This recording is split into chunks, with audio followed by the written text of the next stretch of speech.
Hi guys, welcome back to one more mini vlog. So actually నేను చాలా రోజుల తర్వాత బయటికి వెళ్దామని ఫిక్స్ అయ్యాము. బయటికి అని అంటే మేము వెళ్ళి కూడా చాలా డేస్ అవుతుంది. చాలా డేస్ అంటే చాలా లిటరలీ మంత్స్ అవుతుంది. సో సరే అని చెప్పి ఈరోజు బయటికి వెళ్దామని ఫిక్స్ అయ్యాము. సో డిన్నర్ విత్ బేబీ అనుకున్నంత ఈజీ కాదు పాపతోని డిన్నర్కి వెళ్ళడము. చాలా అంటే చాలా స్ట్రగుల్స్ ఉంటాయి పాపతో డిన్నర్కి.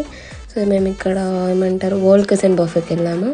అక్కడ బేబీ మాత్రం ఎంజాయ్ చేసింది. నేను తనకి ఫస్ట్ టైం పాస్తా ట్రై చేశాను. She enjoyed it. సో ఇక్కడ మనకి కావాల్సిన ప్రతి ఒక్కటి ఉంటుంది. మామూలుగా మనము ఇండియాలో దొరికే ఫుడ్స్ కానీ వాళ్ళు దొరికే ప్రతి ఒక్క ఫుడ్ ఇక్కడ ఉంటుంది. పానీపూరితో నుంచి డెజర్ట్స్ వరకు అన్నీ. సో నేనైతే దోశ బాగా ఎంజాయ్ చేశాను. ఇంకా చూడండి మా బాధలు, ఒకరం తింటే ఒకరం పట్టుకోవడము, ఒకటే ఆమె ఏడవడము. సో ఇలా అయిపోయింది. మేము డిన్నర్కి వెళ్దామని ఫిక్స్ అయితే